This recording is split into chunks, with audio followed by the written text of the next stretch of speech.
ಹೋಳಿ ಹುಣ್ಣಿಮೆ ಬತ್ತು. ಈ ಸತ್ಯ ಒಬ್ಬ ಹೆಣ ಆತಿನಿಂದ, ಹೆಣ ಆದವನು ಹೆಣ್ತಿ ಒಬ್ಬ ಆತಿನಿಂದ. ಇವ ಹೆಣ ಆದವನ ಹೆಸರು ಸಂಗಪ್ಪ, ಈ ಹೆಣತಿ ಆದವನ ಹೆಸರು ನಿಂಗಪ್ಪ. ಆಗಿ ಬಂದರು. ನರಸಿಂಹ ಅವತಾರದೊಳಗೆ ಕೊಂದ. ಎರಡನೇ ಅವತಾರದೊಳಗೆ ರಾಮ ಅವತಾರದೊಳಗೆ ಕುಂಭಕರ್ಣ ರಾವಣಾಗಿ ಬಂದರು. ರಾಮ ಅವತಾರದೊಳಗೆ ಕೊಂದ. ಮುಂದೆ ದ್ವಾಪಾರ ಯುಗದೊಳಗೆ ದಂತವಕ್ರ ಶಿಶುಪಾಲ ಆದರೂ ಕೃಷ್ಣ ಅವತಾರದೊಳಗೆ ಕೊಂದ. ಇದು ಬಿಡುಗಡೆ ಮಾಡ್ಕೋಬೇಕಾಗಿತ್ತು. ನಿಮ್ಮ ಸೀತಾಗ ತೊಗೊಂಡು ಅವೇನು ಮಾಡ್ತಾನೆ, ಏನು ಕೆಲಸ? ಇದು ಹರಕತಿ ಇಲ್ಲ ಅವ್ರಿಗೆ. ಹಿಂಗೈತಿ ಅದು ತಗದ. ಶಾಸ್ತ್ರ ಆಧಾರ ಹಿಡ್ಕೊಂಡು ತಂಗಿ ಕೆಲಸ ನಡೀಲಿ. ಸುಮ್ಮೇಲೆ ನೀನು ಮೊಳಕಾಲ ಪಟ್ಟಿ ಕಿತ್ತವ, ನೀನು ಹಂಗಾಗ್ತದ. ಮೊಳಕಾಲ ಪಟ್ಟಿನೇ ಕಿತ್ತಲ್ಲ, ಅದು ಯಾರೂ ನಿನಗೆ ಹೇಳಿಲ್ಲ. ಇದು ಅರ್ಧ ಪ್ಯಾಲಿ ಹೆಣ್ಮಗಳದಂತೇಳಿ. ಪದ್ಮಿನಿ, ಹಸ್ತಿನಿ, ಚಿತ್ತಿನಿ, ಶಂಕಿಣಿ ಅಂತ 4 ಪ್ರಕಾರವಾದಂಥ ಹೆಣ್ಮಕ್ಳು ಅದಾವೆ. ಹೆಣ್ಣು ಜಾತಿ ಅದಾವೆ. ಶೇಷಕ, ವೃಷಭ, ಅಶ್ವ, ಮೃಗ ಅಂತ 4 ಗಂಡು ಜಾತಿಗಳದಾವೆ. ಯಾವ್ಯಾವ ಜಾತಿಗೆ ಯಾವ್ಯಾವ ಜಾತಿ ಲಗ್ನ ಮಾಡ್ಬೇಕನ್ನೋದು ಇಲ್ಲಿ ತಾರತಮ್ಯ ಅದ ತಂಗಿ. ಈಗ ಶಂಕಿಣಿ ಜಾತಿ ಹೆಣ್ಣಿಗೆ ಯಾವ ಗಂಡು ಮಾಡ್ಬೇಕಪ್ಪ ಲಗ್ನ? ಅಶ್ವ ಮಾಡ್ಬೇಕ್ರಿ. ಅಶ್ವ ಅಂದ್ರೆ ಕುದುರೆ. ಎಲ್ಲಿ ಮೊಳಕಾಲ ಪಟ್ಟಿ ಕಿತ್ತಲ್ಲ, ಏನು ಕಿತ್ತಲ್ಲ, ನೀ ಕರೆದಾಗ ರೆಡಿನೇ ಇರ್ತಾನವ. ಇದು ನಿನಗೆ ಎಲ್ಲಿ ಗುರುತದ? ಬದನಿಕಾಯಿ ಸೊಮ್ಮೆ ಏನೇ ಮಂದಿ ಢೀಕ್ ಅಂದ್ಗಳಿಗೆ ಒಮ್ಮೆ ಕರೆದು ಮತ್ತೊಮ್ಮೆ ಕರೆದ್ರೆ ಮೊಳಕಾಲ ಪಟ್ಟಿ ಕಿತ್ತ ಒಂದ್ಗಳಿಗೆ ಮಂದಿ, ಕೆಲವು ಮಂದಿ ಢೀಕ್ ಅಂದ್ಬಿಡೋದಪ್ಪ. ವ್ಯವಹಾರ ಹಿಂಗದ. ಪದ್ಮಿನಿ ಜಾತಿ ಹೆಣ್ಣಿಗೆ ಯಾವ್ದು ಮಾಡ್ಬೇಕಪ್ಪ ಅಂತಂದ್ರೆ ವೃಷಭ ಅಂದ್ರೆ ನಂದೇಶ. ನಂದಿ ಜಾತಿ ಗಂಡಿಗೆ ಅದಕ್ಕೆ ಮಾಡಿದೆವಪ್ಪ ಅಂತಂದ್ರೆ ಹೊಂದಾಣಿಕೆ ಆಗ್ತದೆ ಪ್ರಪಂಚ. ಹಿಂಗೆ ಲೆಕ್ಕದ. ತೋಟಪ್ಪಯ್ಯನವರು ಬರೋದು ವಿದ್ಯಾ ಭಾಂಡಾರದೊಳಗೆ ತೆಗೆದು ನೋಡು. ಅರ್ಧ ಪ್ಯಾಲಿ ಹಂಗೆ ಬಾಯಿ ಸಂಗಾಡ ತೊಗೊಂಬಂದಿದ್ದು, ಬಾಯಾಗ ಏನು ಇಟ್ಕೊಂಡೇ ಬಂದಿಲ್ಲ, ಖಾಲಿ ಬಾಯಿ ತೊಗೊಂಬಂದಿದ್ದು. ಇಲ್ಲಿ ಹೆಂಗೆ ವ್ಯವಹಾರ ಆಗ್ತದ ತಂಗಿ? ಹಿಂಗೆ ಸೃತಿ ಒಳಗೆ ಹುಡುಕಿ ತಂಗಿ, ನೀನು ಮಾತ್ರ ನೋಡಬೇಕು ಅಂದ್ರೆ ನಿನಗೆ ಮಾತ್ರ ಸಿಗ್ತಾದಿದರ ಲೆಕ್ಕಾಚಾರ. ಸುಮ್ಮ ಒದರುತ್ತ ನಿಂತ್ರ ಹೆಂಗ ತಂಗಿ ಬೇಕಾರ. ಇನ್ನು 16,000 ಹೆಣ್ಮಕ್ಳಿಗೆ ಜೈಲ್ನಾಗ ಹಾಕಿದ ನರಕಾಸುರ.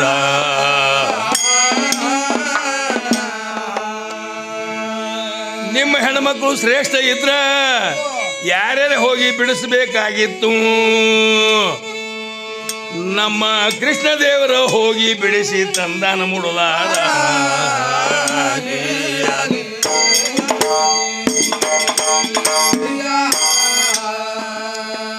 ಮುಡ್ದಾರಂದ್ರೆ ಕೃಷ್ಣ ಅಲ್ಲ, ನಿನಗೆ ಮುಡ್ದಾರ ಅಲ್ಲಿ ಕತ್ತೀನಿ. ಇಂಥವು ತಿಳಿಲಾರ್ದೆ ಒದರಿದ ತಂಗಿ ಕಿಮ್ಮತ್ ಹೆಂಗೆ ಕೊಡ್ತಾರ? ನೀವು ಎಲ್ಲಿ ಹೋಗಿದ್ರೆ ತಂಗಿ ಹೆಣ್ಣ ಹಾಡ್ಕಿ ಮಾಡವರ? ಹೋಗಿ ನರಕಾಸೂರ್ನ ಜೈಲ್ನಾಗ ಬಿದ್ದವರಿಗೆ ಬಿಡಿಸ್ಬೇಕಾಗಿತ್ತು ಪೂರ.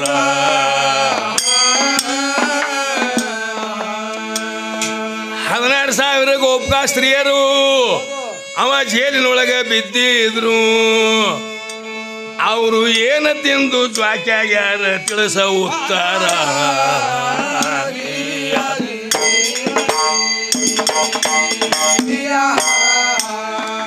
ನೀನು ಖರೆ ಜಗಳ ಮಾಡ ತಂಗಿ ಅಂದ್ರ ಪಗಾರ ಬೀಳ್ತೈತಿ, ಪಗಾರ ಬೀಳ್ತೈತಿ.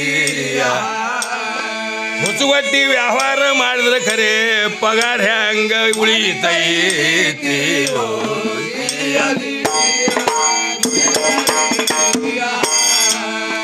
ಖರೆ ದುಡಿಮೆಯ ಆಗ್ಬೇಕಾದ್ರೆ ಪಾಡ್ಮಾರ್ತಕ್ಕೆ ಹೋಗ ಕೈಯ ಹವಾದು ಕೈಯ. ಆಗ ಹಿಡಿತಾನ ಕೇಳ ಜಗಪತಿ ಹವದು ಜಗಪತಿ.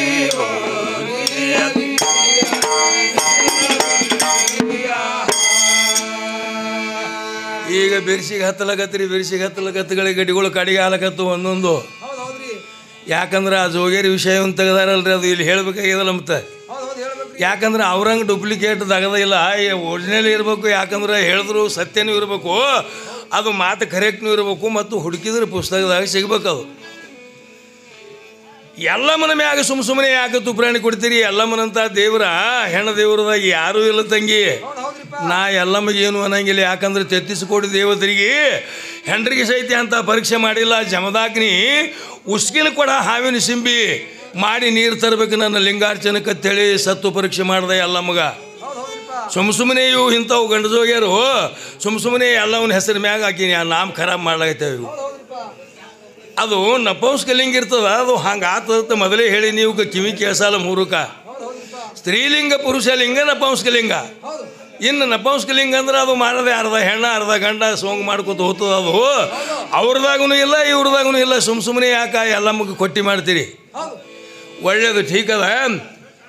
ಹಾಗೆ ಮಾತಾಡ್ಕೊತೆ ಈ ಕಡೆ ಲಕ್ಷ ಕೊಡ್ಕೋತೆ ಚಾ ಕುಡ್ರಿ. ಹಾಂ, ಅದಕ್ಕೆ ಯಾಕಂದ್ರೆ ಚಾ ಕುಡೋರದ ಗದ್ದಲು ಮಾಡಬೇಡ್ರಿ. ಇಲ್ಲಿ ಒಂದು ಒಳ್ಳೆಯ ವಿಷಯ ಅದ. ಕಲಬುರಗಿ ಶರಣ ಬಸವೇಶ್ವರರು ಇಲ್ಲಿ ಅರಳಗುಂಡಿಗೆದಿಂದ ಕಲಬುರಗಿ ಬ್ರಹ್ಮಪುರಕ್ಕೆ ಹೋಗಿ ವಸತಿ ಮಾಡಿದ್ರು. ಅವರು ವಸತಿ ಮಾಡಿದಾಗ ಅದು ದೊಡ್ಡ ಜ್ಞಾನಿ ದಿವ್ಯ ಜ್ಯೋತಿನಿ ಇತ್ತು. ಅವಾಗ ಎಲ್ಲ ಮಂದಿ ಸದ್ಭಕ್ತ ಮಂಡಳೆಲ್ಲ ಹೋಲಕತ್ರು. ಮಕ್ಕಳಿಲ್ಲಾರ್ದವ್ರಿಗೆ ಮಕ್ಕಳು ಕೊಟ್ಟ, ಅವು 1000 ಕೂಳು ಕೊಟ್ರೆ ನನ್ನ ದಾಸೋಕ್ಕೆ ಯಾವ ಕೊಡ್ತಾನೆ ಒಂದು ಗಂಡಸ ಮಗ ಕೊಡ್ತಿದ್ದ. ಎಂಥ ಸಾಮರ್ಥ್ಯಗಳವ್ರಿ ಶರಣ ಬಸವ. ಅಂದಿಗೆ ಹತ್ತಿದ ದೀಪ ಇಂದಿನವರೆಗೆ ಉರಿತದ ಅಳಗುಂಡಿಗೆ ಒಳಗೆ. ಹುಡುಗಟ್ಟಿ ಮಾತಲ್ಲ, ಮಂದಿ ಏನಲ್ಲಕತ್ರಿ, ಇವು ಊರಾಗ ಒಂದು 10-20 ನಿಂದಕ್ಕೆ ಮಂದಿ ಇರ್ತಾವಲ್ರಿ, ಇಂಥವು ಬಂದಾವಲ್ಲ ಇವು ನಿಂದಕ್ಕೆ ಕಂಪ್ನಿಗಳ್ರಿ. ಊರಾಗ ಒಂದು 10-20 ಹಂದಿ ಇದ್ದು ಅಂದ್ರೆ ಊರು ಸ್ವಚ್ಛ ಆಗ್ತದ. ಒಂದು ಮನುಷ್ಯಾಗ ಒಂದು 5-6-8 ಮಂದಿ ನಿಂದ ಆಡೋರು ಇದ್ರಂದ್ರೆ ಅವ್ನು ಪಾಪ ನಿವಾರಣೆ ಆತತ್ತೆ ಯಾರು ಕಡ್ಕೊಳಪ್ಪ ಅವರು. ಅದಕ್ಕೆ ಮುದುಕ ವಯಸ್ಸಿನ ಏನು ತಮ್ಮ ತಂಗಿ ಕಾಯ್ದೆಸಿರಿ ಹಾಡ್ಕೋತ ನಡಿ. ಯಾರಿಗ್ಯಾರು ಎತ್ತಿ ಹೋಗ್ಯದ ಏನು ಕೆಲಸ ಇಲ್ಲ, ಕಾಯ್ದೆಸಿರಿ ಬರಲಿ. ಅವಾಗ ಇವ್ರು ನಿಂದ ಆಡ್ಲಕತ್ರಿ. ಏನು ಸುಳಿ ಮಗ ವಾದವ್ರಿಗೆಲ್ಲ ಬೂದಿ ಕೊಡ್ತಾನ. ಇವೆಲ್ಲ ಹುಚ್ಚಿಡ್ದು ಹೋಗೋ ಮಂದಿಗೆ ಅಂದ್ರೆ ಅವರು ಮುಂದೆ ನೇಮದ ಪ್ರಕಾರವಾಗಿ ಹೋಳಿ ಹುಣ್ಣಿಮೆ ಬತ್ತು. ಅವಾಗ ಒಂದು 5-6-8 ಮಂದಿ ಮಾತಾಡ್ಕೊಂಡ್ರು, ಹೋಳಿ ಹುಣ್ಣಿಮೆ ಬತ್ತು, ಈ ಸತ್ಯ ಶರಣೆಂದು ಇದ್ರಾಗ ತಿಳಿದೇ ಬಿಡ್ತದಂತೇಳಿ ಒಬ್ಬ ಹೆಣ ಆತಿನಿಂದ, ಹೆಣ ಆದವನು ಹೆಣ್ತಿ ಒಬ್ಬ ಆತಿನಿಂದ. ಇವ ಹೆಣ ಆದವನ ಹೆಸರು ಸಂಗಪ್ಪ, ಈ ಹೆಣತಿ ಆದವನ ಹೆಸರು ನಿಂಗಪ್ಪ. ಒಂದು 5-6-8 ಮಂದಿ ಹೊತ್ಕೊಂಡು ಒಯ್ದ್ರಿ ಶರಣನ ಬಲ್ಲಿ. ಏನ್ರಿ ಹೋಳಿ ಹುಣ್ಣಿಗೆ ಸೋಂಗ್ ಮಾಡಿರೋದ್ರೊಳಗೆ ಸತ್ತಾನ, ಹೆಂಗೆ ಮಾಡ್ಬೇಕ್ರಿಪ್ಪ ಎಬ್ಬಸ್ರಿ ಅಂದರು ಸತ್ಯ ಶರಣಗ. ನಾಯನ ಸೃಷ್ಟಿಕರ್ತ ಭಗವಂತ ಅಲ್ಲಪ್ಪ, ಅದು ಎಲ್ಲ ಸೃಷ್ಟಿಕರ್ತನ ಕೈಯಾಗದ. ಅವನೇ ಎಬ್ಸವ ಹುಡ್ಸವ ಅವನೇ ಮಾಡವಪ್ಪ, ನಾ ಅಲ್ಲ. ಅವ ಸುಮ್ಮನೆ ಸತ್ತಾನ, ಮತ್ತು ಅದಕ್ಕೆ ಏನು ಮಾಡೋದ, ಅದು ನನ್ನ ಕೈಯಾಗಿಲ್ಲ, ನಾಯನ ಮಾಡಲಿ ಅಂದಾಗ ಮಗ ಅವ ತಟ್ಟ್ಯಾಗ ಗಪ್ಪ ಅದನ್ರಿ ಸಂಖ್ಯೆ. ಸತ್ತವ್ರಿಗೆ ಒಯ್ದು ಮಣ್ಣಾಗ ಒತ್ತುದಂದ್ರು ಶರಣರು. ಇಷ್ಟೇನು ಶರಣ ಅಂದ, ಇವ ತಟ್ಟ್ಯಾಗ ಗಪ್ಪಾಗಿಬಿಟ್ಟ ಸಂಖ್ಯೆ. ಇವ್ರಿಗೆ ಅಂದರು ಈ ಮಗನಿಗೆ ಶರಣ ಏನು ತಿಳಿಲಿಲ್ಲ ಅಂದ್ರೆ ಅವರು. ಇವ ಹೆಣ್ಣಾದವ ಏನು ಬೇಡ್ಕೋತಾನ, ಹೋಗಿ ಶರಣಗೆ ನೋಡ್ರಿ 3 ತಿಂಗಳು ಹೊಟ್ಲಿದ್ದೀನಿ, ಹೊಸದಾಗಿ ಲಗ್ನ ಆಗ್ಯದ, ನನ್ನ ಕುಂಕುಮ ಹಚ್ಚುವಂಥ ಹಣಿಗೆ ಹೆಂಡಿ ಹಚ್ಚುವಂಥ ಪರಿಸ್ಥಿತಿ ಬಂದದ್ರಿ ಶರಣರ, ನನಗೆ ಮುತ್ತೈ ತನಕ ಆಶೀರ್ವಾದ ಮಾಡ್ರಿ. ನನ್ನ ಕೈಯಾಗಿಲ್ಲವ ಏನು ಮಾಡೋದು ಹೋರಿ ಅಂದರು. ಇದಕ್ಕೇನೂ ತಿಳಿಲಿಲ್ಲ, ಹುಚ್ಚು ಶರಣದ, ಸುಮ್ಮನೆ ಹೋಗ್ತಾರೆ ಮಂದಿ ಅವನು ಬಲ್ಲಿ ಅಂತ ಹೇಳಿ ಹೆಣ ತೊಗೊಂಡು ಬಂದ್ರಿಪ್ಪ. ಮತ್ತೆ ಹೊಳ್ಳಿ ತಂದು ಇದ್ದ ಜಾಗದ ಮ್ಯಾಗ ಇಳಿಸಿ ಹೇಳೋ ಸಂಗೆ ಹತ್ತಾರ. ಸಂಗೆ ಅಲ್ಲೇನ ಮಂಗೆ ಆಗ್ಯಾನ, ಗಪ್ಪಾಗ್ಯಾನ ಅವ ತಟ್ಟೆಗೆ ಗಪ್ಪಾದ. ಅವಾಗ ಹೆಣ್ಣಾದವನಿಗೆ ಸಂಶಯ ಬತ್ರಿ, ಯಾವಾಗ ಇವ ಸತ್ತಾನಂದ್ರೆ ನನ್ನ ಪರಿಸ್ಥಿತಿ ಏನಂತೇಳಿ ಹೆಡ್ಕಿನ ಮ್ಯಾಗ ಕೈ ಹಾಕದ. ಇಷ್ಟು ತುರ್ಬಾಗಿ ನಿಂತಿತ್ರಿ ಹೆಡ್ಕಿನ ಮ್ಯಾಗ. ಆ ಕಡೆ ಇಲ್ಲಿ ಮೈ ಮ್ಯಾಗ ಎದಿ ಮ್ಯಾಗ ಕಾಯಿಸ್ಕೊಂಡ ಮಲಿ ಆಗಿದ್ದು. ಹೆಣ್ಮಕ್ಳಂಗೆ ಡೌಲ್ ಬತ್ತು. ಇನ್ನು ಇವೆಲ್ಲ ಪರೀಕ್ಷೆ ಮಾಡಿದೆ, ಮೂಲ ವಸ್ತು ಒಂದು ಪರೀಕ್ಷೆ ಮಾಡ್ಬೇಕಲ್ರಿ. ಅವಾಗ ಏನು ಮಾಡ್ದ, ಕಾಲು ಮಡಿಬೇಕಂತೇಳಿ ಸಂಧ್ಯಾಗ ಹೋದ. ಕಾಲು ಮಡಿಬೇಕಂತೇಳಿ ಸಂಧ್ಯಾಗ ಹೋದ. ಹೋಗಿ ಕೈ ಆಡ್ಸೋ ಸಾಪಾಗಿ ಕೈ ಹೋಗಿಬಿಡ್ತೀರಿಪ್ಪ ಒಳಗೆ. ಲಬ ಲಬ ಲಬ ಹೊಯ್ಕೊಂಡ ಮಗ ಸಂಧ್ಯಾಗ. ಎಷ್ಟು ಹೊಯ್ಕೊಂಡ್ರಿ ಯಾರು ಕೇಳ್ಬೇಕು ಹೋಳಿ ಹುಣ್ಣಿಮ್ಯಾಗ. ಇನ್ಯಾಂಗೆ ಮಾಡ್ಬೇಕಂತ ತಿಳಿದುಕೊಂಡು ಅಲ್ಲಿ ಒಂದು ಸಣ್ಣ ಹುಡುಗಿತ್ತು, ನಾನು ಹೆಣ್ತಿ ಕರ್ಕೊಂಬರಿಯಪ್ಪ. ಬಂದಳಕ್ಕಿ ಹೊಯ್ಕೋತ ಬಡ್ಕೋತ, ಯಾಕ ಏನಾಗ್ಯದ, ನೀ ಅಂತೂ ಮೊದಲೇ ಹೆಣ್ಣೆ ಇದ್ದಿ, ನಾನು ಹೆಣ್ಣಾಗಿನಿ, ನೀನು ಒಬ್ಬನಿಗೆ ನೋಡು, ನಾನು ಒಬ್ಬನಿಗೆ ಮಾಡ್ಕೋತೀನಿ ಅಂದ. ನೀವು ಮುಂದೆ ಹೆಣ ಆದವನು ತಂದೆ ಶಾಣೆ ಇದ್ದೀನಿ. ಹೆಣ ಆದವರೆಲ್ಲ ಜಗತ್ತದೊಳಗೆ ಸತ್ತಾರೇನೋ ನೋಡ ನಡಿ, ಆ ಸತ್ಯ ಶರಣ ಕೇಳೋನ ತಿಳ್ಕೊಂಡು ಹೊಳ್ಳಿ ಬಂದ್ರಿ ಅವ್ರು.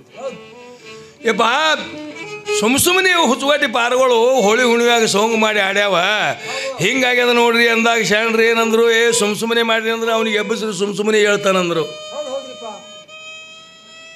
ನಿದ್ದೆ ಹತ್ತಿ ಎಚ್ಚೊತ್ತದಂಗ ಎದ್ದು ಸಾಷ್ಟಾಂಗ ಹಾಕದವ ಶರಣರ ಪಾದಕ್ಕೆ. ಹೆಣ್ಣಾದವ ಆಗಳೇ ನೀ ಮುತ್ತೈತನ ಬೇಡ್ತಿದ್ದೆಲ್ಲ, ಒಟ್ಟಿನಲ್ಲಿ ನಿನ್ನ ಗಂಡ ಹೋಗತ್ತಾನ ಶರಣ. ಇಲ್ಲಪ್ಪ ಹಿಂಗಾಗ್ಯದ ಸರ್ವತ ತಪ್ಪಾಗ್ಯದ ನನಗೆ ಕ್ಷಮೆ ಮಾಡು. ಅವಾಗ ಆಕಿಗೇನು ಏನದ ಹೆಣ್ಣು ಹೋಗಿ ಗಂಡ ರೂಪ ಬತ್ತತ್ತ ಹಿಂಗೇನ್ರಿ ಎಲ್ಲಮ್ಮ ಮಾಡಿದ್ರೆ ತೋರಿಸ್ರಿ. ಸುಮ್ ಬರೇ ನಾಯಿ ಬಗಳದಂಗೆ ಬಗಳಬೇಡ್ರಿ. ನೀವು ನಾಯಿ ಆದಂಗೆ ಆತಿರಿ ಖರೆ ಶಾಣ್ಯಾರ ಅನ್ನೋದಿಲ್ಲ ನಿಮ್ಗೆ. ಸೊಮ್ಮೊಂದು 4 ಪದಗಳು ಕಲ್ತು ಏನ್ರಿ ಎಡ್ಡಿನ ಮಾತಾಡಿದ್ರೆ ದಂಡಿಗೆ ಹತ್ತದಲ್ಲೋ ಆಗ್ಲಾರ್ದಾಗದವು. ನೀವೇನ್ರಿ ಮಾಡ್ಬೇಕತ್ತೀರಿ ಖರೆ ಒಳ್ಳೇದು. ಗಂಡನ ಮ್ಯಾಗ ಭಕ್ತಿ ಇಟ್ಟವ್ರೆ ವಾದ್ದು ಆ ಚಿತ್ರಸೇನ ಗಂಧರ್ವಂದು ದ್ರೌಪದಿ ವಾದ್ದಳು ಪಾಶ್ಯ ಊಸ್ತು. ನೀವೇನ್ರಿ ಗಂಡಗೆ ಏನೇ ಎಲ್ಲಮ್ಮನ ಹೆಸರು ಮ್ಯಾಗ ಬಿಟ್ರಲ್ಲ ನೀವೇನ್ರಿ ವಾದ್ದು ತೆಗಿಯಂಗಿದ್ದೀರೇನು? ಅವ್ರು ನಮ್ಮ ಪಾರ್ಟಿಯವ್ರೆ, ದ್ರೌಪದಿನೂ ನಮ್ಮ ಪಾರ್ಟಿ ಆಕಿನಕಿ ಗಂಡನ ದೇವ್ರ ಅಂತ ಹೇಳಿಬಿಟ್ಟು ನಡ್ಕೊಂಡಾಳಲ್ಲ. ಅದಕ್ಕೆ ಹೇಳ್ತಾಳ ಅಕ್ಕಮಾದೇವಿ, ತಂದೆ ಸತ್ತರೆ ತಲೆ ಹೋದಂತೆ, ತಾಯಿ ಸತ್ತರೆ ಕರಳು ಹೋದಂತೆ, ಅಣ್ಣನು ಸತ್ತರೆ ಬಲಭುಜ ಹೋದಂತೆ, ತಮ್ಮನು ಸತ್ತರೆ ಎಡಭುಜ ಹೋದಂತೆ, ತನಗೆ ಬೇಡಾಗಿರುವ ಸತಿಗಳು ಸತ್ತರೆ ಎಡಗಾಲನ ಕೆರವ ಸೋನ ಒಯ್ದಂತೆ ಅಂತ ಹೇಳ್ತಾಳೆ ನಿಮ್ಮ ಅಕ್ಕಮಾದೇವಿ ಹೇಳ್ತಾಳ. ನಮ್ಮ ಗಂಡಸರು ಹೇಳಿದ ವಚನ ಅಲ್ಲಿದು. ಯಾವ ಹೆಣ್ಣು ಮಗಳ ಗಂಡನ ಆಜ್ಞೆದೊಳಗೆ ಇರೋದಿಲ್ಲ, ಗಂಡಗೊಂದು ಉಣಿಸೋದು ತಾವೊಂದು ಉಣೋದು ಹಿಂಗೆ ಭೇದ ಭಾವನೆ ಇದ್ದು ಅಂದ್ರೆ ಅಂಥ ಹೆಣ್ಮಕ್ಳು ಸತ್ತು ಅಂದ್ರೆ ಇವೇನು ಬಂದವಲ್ರಿ ಇವು, ಏನು ಗಂಡಿಲ್ಲ ಏನು ಮಣ್ಣಿಲ್ಲ ಇವಕ್ಕೆ. ಇಂಥವು ಸತ್ತು ಅಂದ್ರೆ ಹಿಂದೆ ತೊಗಲಿನ ಚಪ್ಪಲಿದ್ದು ರೀ ಅವಾಗ. ಈಗೆಲ್ಲ ಪ್ಲಾಸ್ಟಿಕ್ ಬಂದಾವ. ಅವಾಗ ತೊಗಲಿನ ಮೆಟ್ಟಿಗೆ ಉಂಬಾಣೆ ಹಾಕ್ತಿರಿ ಹಿರಿಯರು. ಆ ಆಶಕ್ಕಾಗಿ ಸೈರೆ ನಾಯಿ ರೊಟ್ಟಿ ಹಾಕಲಾರ ಬಟ್ಟಿಗೆ ಇಚ್ಚಿ ಕಡೆ ತಿಪ್ಪೆನ ಮೆಟ್ಟು ಬಾಯಾಗ ಹಿಡ್ಕೊಂಡು ಅಚ್ಚಿ ಕಡೆ ತಿಪ್ಪ್ಯಾಗ ಹೋಗೋದಕ್ಕಿಂತಲೂ ಕನಿಷ್ಠ ಅಂತ ಹೇಳ್ತಾಳೆ ಅಕ್ಕಮಾದೇವಿ ಹೇಳ್ತಾಳೆ. ಇನ್ನು ಗಂಡನ ಆಜ್ಞೆದೊಳಗಿದ್ದಂಥ ಹೆಣ್ಮಕ್ಳು ತೀರಿಕೊಂಡ್ರೆ ಏನಂತಾಳ ಅಕ್ಕಮಾದೇವಿ? ಪತಿಯ ಆಜ್ಞೆದಲ್ಲಿದ್ದಂಥ ಸತಿಗಳು ತೀರಿ ಹೋದರೆ ಮಾನುಭಾವಿ ಆದಂಥ ಶ್ರೀಶೈಲ ಮಲ್ಲಿಕಾರ್ಜುನನ ಕಳಸ ಮುರಿದಂತೆ ಚೆನ್ನ ಮಲ್ಲಿಕಾರ್ಜುನ ದೇವ ಅಂತ ಹೇಳ್ತಾರೆ. ಅಂತ ಇಂಥ ದೇವ್ರದಲ್ಲ, ಸಾಕ್ಷಾತ್ ಹರನೇ ನಮ್ಮಂಥ ನರರೂಪ ತೊಟ್ಟು ನರರಿಗೆ ಉದ್ಧಾರ ಮಾಡ್ಲಿಕ್ಕೆ ಬಂದಂಥ ಮಲ್ಲಿಕಾರ್ಜುನ ಅವನ ಕಳಸ ಮುರಿದು ಈ ಧರಣಿಗೆ ಬಿದ್ದಟ್ಟು ಕೆಟ್ಟ ಆತತ್ ಹೇಳ್ತಾಳಕಿ. ಗಂಡನ ಆಜ್ಞೆದೊಳಗೆ ನಡೆದವ್ರು ಯಾರೇ? ಸತ್ಯ ಸಾವಿತ್ರಿ ಮತ್ತು ಬ್ರಹ್ಮ ವಿಷ್ಣು ಮಹೇಶ್ವರರಿಗೆ ಕೂಸು ಮಾಡಿ ಆಡಿಸೋದಕ್ಕಿ ಅತ್ರಿ ಋಷಿ ಹೆಣತಿ ಅನಸೂಯ. ಗಂಡನ ಆಜ್ಞೆ ಒಂದು ಅಣು ಪ್ರಮಾಣ ಮೀರ್ತಿದಿಲ್ಲಕಿ. ಅಂದರೆ ಗಂಡನ ಪಾದ ತೀರ್ಥ ಹೊಡೆದಾಗ ಕೂಸಾದರೂ ಸೃಷ್ಟಿಕರ್ತರು, ನಿಮ್ಮದೇನು ಪಾಲದ್ರಾಗ. ಆಕೆ ಅನಸೂಯೇನು ಈ ಕಡೆ ಹರದೇಶಿ ಪಾರ್ಟಿ ಒಳಗೆ ಅದಾಳೆ ಅಮ್ಮನೂರೇ. ಇವು ಬಿಟ್ಟು ಏನಾರ ಕಚ್ಬಿಚ್ಚಿ ಮಾಡಿದವು ಜಗತ್ತೇ ಉದ್ಧಾರ ಮಾಡಿದಿರಿ ಅಂದ್ರೆ ತೆಗೆದು ತೋರಿಸ್ರಿ ಎಲ್ಲಾರ ಅವನು ಅನುಲ. ಈ ಗಂಡಗ ಮೇಯಾಗ ಮಹಾರೋಗಿತ್ತು, ಕೈಕಾಲು ಇದ್ದಿದ್ದಿಲ್ಲ, ಅವನಿಗೆ ಹೊತ್ಕೊಂಡು ತಿರುಗಾಡ್ದಲ್ಲಕ್ಕಿ ಮಂಡ ಗಂಡಗ. ಮುಂದವ ಮಹಾಜ್ಞಾನಿ ಇದ್ದವ, ಮಂಡಂದ್ರೆ ಹಗರಿದ್ದಿದ್ದಿಲ್ಲವ. ಹೊತ್ಕೊಂಡು ಹೋಗೋದ್ರೊಳಗೆ ಅಲ್ಲಿ ಧಾರ್ಯಾಗ ಮಾಂಡವ ಋಷಿಗಳ ಅನುಷ್ಠಾನ ಕೂತಿದ್ರು. ಮ್ಯಾಗ ಒಂದು ಆಲ ಮರನೇ ಬೆರೆದು ಬಿಟ್ಟಿತ್ತು ಅವನ ಮ್ಯಾಗ. ಇದು ಗೊತ್ತಾಯ್ತು ಅವನಿಗೆ, ಬುಟ್ಟ್ಯಾಗ ಕೂತಲ್ಲೇ ಜ್ಞಾನಿ ಇದ್ದವ. ಈಕಿ ಮಗಳದ ಶಕ್ತಿ ನೋಡ್ಬೇಕಂತ ತಿಳಿದುಕೊಂಡು ಏನು ಮಾಡಿಬಿಟ್ಟವ, ಬುಟ್ಟ್ಯಾಗ ಕೂತಲ್ಲೇ ಬಾಕ್ಕನೆ ವಾದ ಹೊತ್ತಿಗೆ. ಅವಾಗ ಶಾಪ ಕೊಟ್ಟವ ಮಾಂಡವ ಋಷಿ, ನನಗೆ ಯಾವ ಒದ್ದಾನ ಮುಂಡೆ ಮಗ ನಾಳೆ ಸೂರ್ಯ ಉದಯ ಆಗೋದ್ರೊಳಗೆ 1000 ಹೋಳಾಗಿ ಬೀಳ್ಬೇಕು ಧರಣಿ ಮ್ಯಾಗ ಅಂತೇಳಿ. ಅವಾಗ ಕಿವಿಗೆ ಬಿತ್ತರಿ ಅನುಲಾಯಿಗೆ.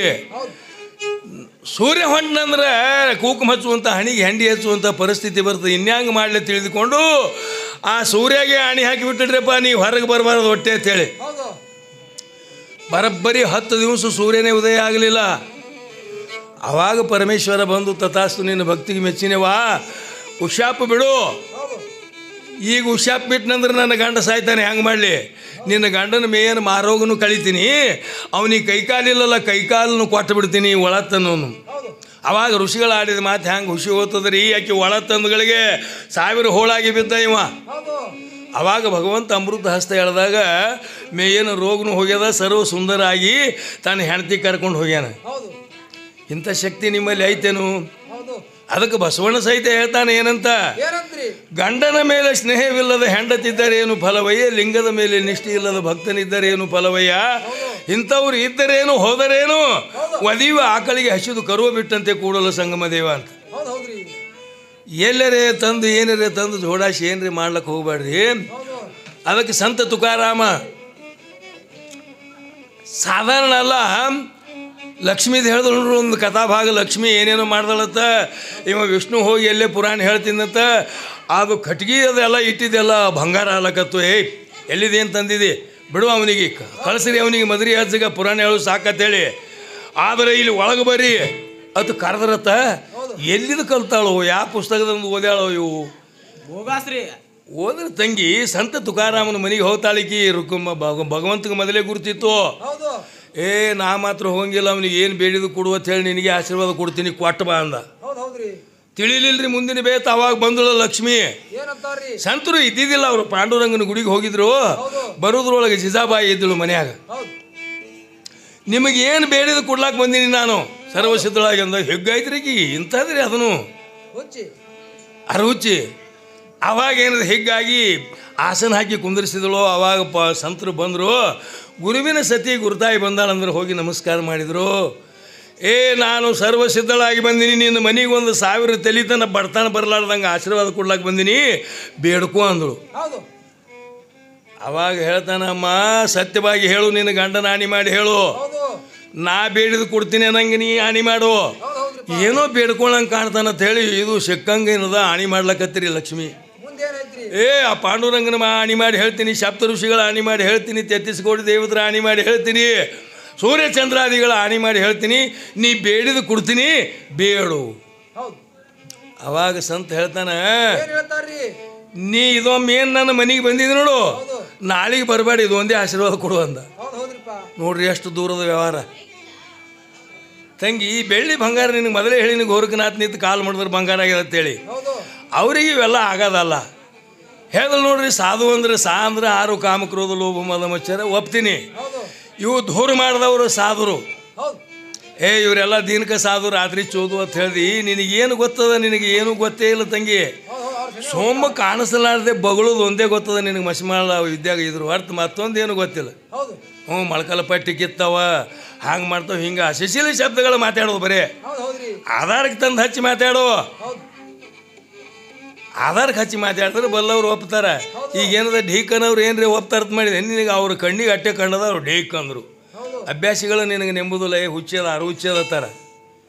ಅರುಚಿಗೆ ಈಗ ಅಣ್ಣನ ಮನಿನೂ ಅಟ್ಟೆ, ತವ್ರ ಮನಿನೂ ಅಟ್ಟೆ. ಅದಕ್ಕೆ ತೊಗೊಂಡು ಏನು ಮಾಡೋದು ಹೇಳೋದಕ್ಕೆ ಐತಿ. ಯಾವ ವಿದ್ಯಾಶ್ರೀ ಏನು ಅವಿದ್ಯಾಶ್ರೀ ಎಲ್ಲಕ್ಕೆ ಶುರು ಮಾಡ್ತಾರೆ. ಹುಚ್ಚಿ ಹಂಗಲ್ಲದು. ಅದಕ್ಕೆ ಮುಂದೆ ಶಬ್ದ ಪಾತಾಳ ಕೇಳ್ದಂಗೆ ಐತ್ರಿ ರುಕ್ಮಿಣಿಗೆ.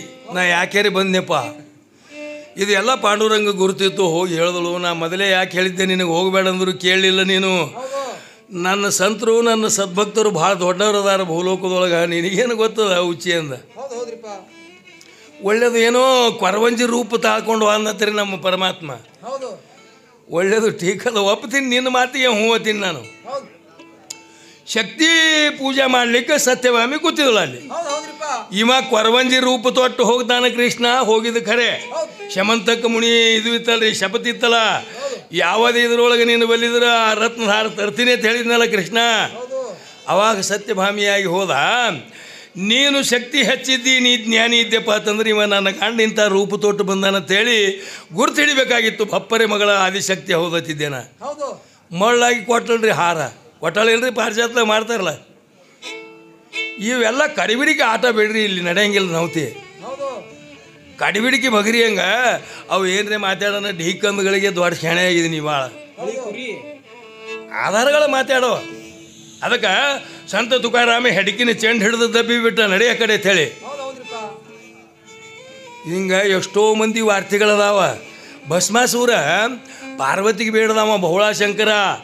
ಅದಕ್ಕೆ ನಂಬಲೆ ಮನವೇ ಹಂಬಲಿಸದಿರು ಬರಿದೆ, ನೆಂಬಿಗಿನ ಸಾಮಾನುಳಿಸೋದಕ್ಕೆ ಕಾರಣ ಅಂಥೇಳಿ ಅಘೋರವಾದ ತಪಶ್ಚರ್ಯ ಮಾಡಿ ಮುಂದೆ ಬೇಡ್ಲಕ್ಕೆ ಬರಲಿಲ್ಲ ಸೊಳೆ ಮಗನಿಗೆ. ಯಾರೇನು ಮಾಡಿದ್ರಿ? ಅಜ್ಞಾನದು.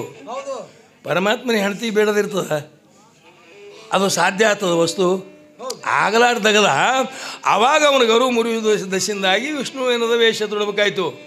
ಮತ್ತು ನೀನೇ ಸುಡಬೇಕಾಗಿತ್ತು. ಮತ್ತು ಸುಮ್ಮನೆ ಯಾಕೆ ಬೆನ್ನತ್ತಿವಾದಿ ಪರಮಾತ್ಮ ಕೊಟ್ಟಗಳಿಗೆ ಉರಿನೇತ್ರ ತೆರೆದು ಸುಡಬೇಕಾಗಿತ್ತು ಭಸ್ಮಾಸುರ್ಗ. ಶಕ್ತಿ ಇಲ್ಲ, ಬರೀ ಹಾಲು ಮಾಡೋದು ಅಷ್ಟೇ ಅದ, ತಾಕತ್ತಿಲ್ಲ ಅಂತ ರಾವಣ ಬಂದು ಎತ್ತು ಒಯ್ದಾನ ಅಂತ ಹೇಳ್ತಿ. ನೀನೇ ಮುಂದೆ ಕೃಷ್ಣ ಅವತಾರದೊಳಗೆ ಏನಾಗಿದ್ದಿ? ರುಕ್ಮಿಣಿ ಆಗಿದ್ದಿ. ಅಲ್ಲಿ ಎಲ್ಲಿ ಹಾದಿ ಆ ಸಂತ ಸಕ್ಕುಗ ಬಿಡಿಸೋಗೋಸ್ಕರವಾಗಿ ಅಲ್ಲಿ ಹೆಣ್ಣಿನ ರೂಪ ತೊಟ್ಟು ಕೃಷ್ಣ ಪರಮಾತ್ಮ ಹೋದ. ಅಲ್ಲಿ ಆಕೆ ಅವನು ಕೂಡ ಭೋಗನು ಕೊಟ್ಟ, ಅಡುಗೆ ಮಾಡ್ದ, ಏನೇನು ಮಾಡ್ದ. ಯಾಕಂದ್ರೆ ಅವ ಭಕ್ತರ ಸಲುವಾಗಿ ಸಣ್ಣವನು ಆಗಿ ದುಡಿತಾನೆ. ಅವ್ರ ಮನ್ಯಾಗ ಕಸ ನೋಡ್ದಾನ. ಅವ ಭಕ್ತ ಪ್ರಿಯ. ಅದಕ್ಕೆ ವೇದ ಪ್ರಿಯನೂ ಅಲ್ಲ, ನಾದ ಪ್ರಿಯನೂ ಅಲ್ಲ, ಭಕ್ತಿ ಪ್ರಿಯ ನಮ್ಮ ಕೂಡಲ ಸಂಗಮದೇವ ಅಂತ ಹೇಳ್ತಾರೆ ಬಸವಣ್ಣವರು. ಹೋದಾಗ ನೀನೇ ಮಾತ್ರ ಹಿಂದೆ ಸೀತಾ ಇದ್ದಿ, ಮುಂದೆ 2ನೇ ಅವತಾರದೊಳಗೆ ರುಕ್ಮಿಣಿ ಆದಿ. ಮತ್ತು ಅವ ರಾವಣ ದಶಕಂಠ ರಾವಣ ಬಂದು ನಿನಗೆ ಎತ್ತಿ ಒಯ್ಯು ಹೊತ್ನ್ಯಾಗ ಮತ್ತು ಇಲ್ಲಿ ರುಕ್ಮಿಣಿ ಆದಾಗ ಸಕ್ಕುನ ಅಸ್ಥಿಗಳು ಕೂಡಿಸಿದಾಗ ಮ್ಯಾಗ ಹಸ್ತಿ ಇಟ್ಟಾಗ ನಿಜ ಸಕ್ಕು ಆಗಿ ಎದ್ದು ಬಂದಾಳಂತ ಶ್ರುತಿ ಅದ. ಈ ಶಕ್ತಿಯಲ್ಲಿ ಹೋಗಿತ್ತು ಸೀತಾವತಾರದೊಳಗೆ. ಉರಿನೇತ್ರ ತೆಗೆದು ಸುಡಬೇಕಾಗಿತ್ತು ರಾವಣಗ, ಎಲ್ಲಿ ಹೋಗಿತ್ತು? ಇಲ್ಲ, ಅದು ಮತಲಬೇ ಬೇರೆ ಅದ, ನಿಮ್ಮಂಥವ್ಕೆ ಹತ್ತದ ಅಲ್ಲ, ಅದು ಆಗೋ ಕೆಲಸ ಅಲ್ಲ, ಅದು ಹಿಂಗದ ತಂಗಿ. ಅದಕ್ಕೆ ಎಷ್ಟೋ ಮಂದಿ ಸಂತರು ಸಾಧುರ ದ್ರೋಹ ಮಾಡಿ ಹೇಳ್ದು, ಇಡೀ ನಮ್ಮ ಭಾರತ ಈ ವಿಶ್ವದೊಳಗೆ ಹೆಸರು ತಂದವರು ಸ್ವಾಮಿ ವಿವೇಕಾನಂದರು, ಇಲ್ಲಿ ಓದಿದವರು ಇದ್ದಿರಬೇಕು ವಿವೇಕಾನಂದರ ಚರಿತ್ರೆ. ಅವರು ಹೋಗಿ ಅಮೇರಿಕಾಗೆ ಭಾಷಣ ಮಾಡಿ ಬಂದವರು. 2ನೇದಾಗಿ ಸಿದ್ದೇಶ್ವರ ಸ್ವಾಮಿಗಳು. ಅಲ್ಲಿ ಹೋದಾಗ ಇದಕ್ಕೆ ಎಷ್ಟು ಟೈಮ್ ಕೊಟ್ರಿ, ಹಿಂದೆ ಬಿದ್ದು ಹಿಂದೂಸ್ತಾನ ಅಂತೇಳಿ 5 ನಿಮಿಷ ಟೈಮ್ ಕೊಟ್ಟಿದ್ರು ನಮ್ಮ ಭಾರತದವ್ರಿಗೆ. ಮಳು ದೇಶ ಅದಂತೇಳಿ ಸ್ವಾಮಿ ವಿವೇಕಾನಂದರಿಗೆ ಭಿನ್ನ ಕೊಟ್ಟಿದ್ರು. ಹೋದರು, ಅವರೆಲ್ಲ ಲಿಂಗಾರ್ಚನೆ ಮಾಡಿಕೊಂಡು ತಮ್ಮ ಪೂಜಾ ಪಾಠ ಮೌಸಾರಿಗಳೆಲ್ಲ ವಿವೇಕಾನಂದರು ಮುಂಜಾನೆ ಏನದ ಸ್ನಾನ ಲಿಂಗಾರ್ಚನೆ ಮುಗಿಸಿಕೊಂಡು ಸ್ವಲ್ಪ ಈ ಬ್ರೆಡ್ ಚಹಾ ತೊಗೊಂಡು ಹೋಗ್ಬೇಕು, ಅಲ್ಲಿ ಭಾಷಣ ಟೈಮ್ ಆತ ತಿಳ್ಕೊಂಡು ಆ ಕಡೆ ಹುಡುಕ್ಯಾಡೋದು. ಜರ ದೌಡು ಸಿಗಲಿಲ್ಲ. ಒಂದು ಹುಡುಗ ಬುಟ್ಟ್ಯಾಗ ತೊಗೊಂಡು ಹೊಂಟಿತ್ತು. ಕರೆದ್ರೆ ಆ ಹುಡುಗಗೆ ಏನೋ ತಮ್ಮ ನಿಮ್ಮ ಅಮೇರಿಕದೊಳಗೆ ಮುಂಜಾನೆ ಹಿಡಿದು 1 ತಾಸು ಆಯ್ತು ನೋಡ್ತೀನಿ, ಪಾವೇ ಸಿಗಲಾಗ್ಯಾವ, ಬ್ರೆಡ್ಡೇ ಸಿಗಲಾಗ್ಯಾವ, ಬ್ರೆಡ್ ಕೊಡು. ಆ ಹುಡುಗನಲ್ಲಿ ಎಷ್ಟು ದೇಶಾಭಿಮಾನ ನೋಡ್ರಿ. ಆ ಹುಡುಗ ಹತ್ತ ವಿವೇಕಾನಂದರಿಗೆ, ಯಪ್ಪ ನೀವು ಯಾವ ದೇಶದವರು? ಭಾರತದವರು. ನೀವು ಒಟ್ಟೆ ರೊಕ್ಕ ಕೊಡಬೇಡ್ರಿ ನನಗೆ, ಬ್ರೆಡ್ ತೊಗೊಂಡಿದ್ದು. ನಿಮ್ಮ ಭಾರತದೊಳಗೆ ಹೋಗಿ ಅಮೇರಿಕದೊಳಗೆ ಬ್ರೆಡ್ ಸಿಗಲಿಲ್ಲ ಅಂತ ಹೇಳಿ ನಮ್ಮ ದೇಶದ ಅಪಪ್ರಚಾರ ಮಾಡಬೇಡ್ರಿ ಅಂತ ಹುಡುಗ. ಇರಲಿ ಬಿಡಪ್ಪ ತಾತ ಹೇಳಿ ತೊಗೊಂಡು ಹೋಗೋದ್ರೊಳಗೆ ಏನದ, ನಮ್ಮ ಹಿಂದೂಸ್ತಾನದವ್ರದ್ದೇ ಪಾಳೆ ಬಂದಿತ್ತು. ಬರೀ 5 ನಿಮಿಷ ಟೈಮ್ ಕೊಟ್ಟರೆ ಏನು ಮಾತಾಡಬೇಕು? ಅವಾಗ ಜ್ಞಾನಿಯಾದಂಥ ವಿವೇಕಾನಂದರು ನನ್ನ ಗುರು ಹಿರಿಯರಿಗೆ, ನನ್ನ ಬಂಧು ಭಗಿನಿಯರಿಗೆ, ನನ್ನ ಅಣ್ಣ ತಮ್ಮಂದಿರಿಗೆ, ನನ್ನ ಅಕ್ಕ ತಂಗಿಯರಿಗೆ ನಾ ಅಜ್ಞಾನ ಬಾಲಕೊಬ್ಬ ಮಾತಾಡ್ಬೇಕಂತ ಮಾಡೀನಿ, ನಿಮ್ಮೆಲ್ಲರ ಆಶೀರ್ವಾದ ಇದ್ರೆ ಮಾತಾಡ್ತೀನಿ ಅಂದ್ಬಿಟ್ರು. ಹಿಂಗೆ ಯಾರೂ ಮಾತಾಡಿದ್ದಿಲ್ಲಲ್ಲ ಉಳ್ಕಿದ ದೇಶದವರು. ಕಡಡ ತಾಳಿ ಬಿದ್ದು ರೀ. ಅವಾಗ ವಿವೇಕಾನಂದರು ಹೇಳ್ತಾರೆ, ನನಗೆ ಸಾಕಾಗುತ್ತಾನೆ ಹೇಳವ ನಾನು. ಹೇಳ್ರಿ ಅಂದರು. ಏನು ಚಾಲು ಮಾಡಿಬಿಟ್ರಪ್ಪ ಬ್ರಹ್ಮಜ್ಞಾನಿಗಳವರು. ಎಲ್ಲಿ ಕೂತೀವಿ ಅನ್ನೋದು ಪ್ರಜ್ಞೆ ಉಳಿಲಿಲ್ಲ ಮಂದಿದು. ಕುತ್ತಲ್ಲೇ ಕಾಲ್ ಮಾಡಿ ಹೋಗ್ಯಾವ. ಅವರೇ ಟೈಮ್ ನೋಡಿ ನಾನು ಇಷ್ಟು ಟೈಮ್ಗೆ ಸ್ಟೇಜ್ ಹತ್ತಿದ್ದೆ, ಇಲ್ಲಿ ತನಕಲೂ ನೀವು ನನಗೆ ಅವಕಾಶ ಮಾಡಿ ಕೊಟ್ರಿ ಅಂದ್ರೆ ನಾನು ಧನ್ಯನಲ್ಲ, ನೀವೇ ಧನ್ಯರು ಅಂದ್ಬಿಟ್ರದ್ದು ವಿವೇಕಾನಂದರು.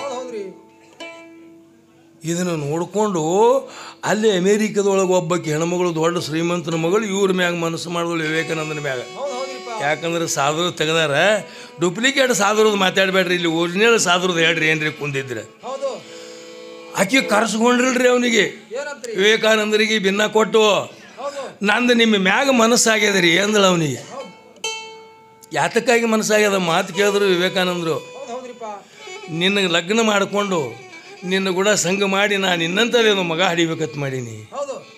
ಅವಾಗ ವಿವೇಕಾನಂದರು ಹೇಳ್ತಾರೆ, ಏನು ಹುಚ್ಚಿದೇವ ನೀನು, ನನಗೆ ಲಗ್ನ ಮಾಡಿಕೊಂಡು ನಾನು ಕೂಡ ಹೋಗಿ ಕೊಟ್ಟು ಮುಂದೆ ಅಂಥ ಮಗ ಹುಟ್ಟಲಿಲ್ಲ ಅಂದ್ರೆ ನಾನೇ ನಿನ್ನ ಮಗ ಆಗಿರ್ತೀನಿ ಅಲ್ಲಿ ತಗೋ, ಏನು ವಿಚಾರ ಮಾಡಬೇಡ ಅಂದರು ವಿವೇಕಾನಂದರು.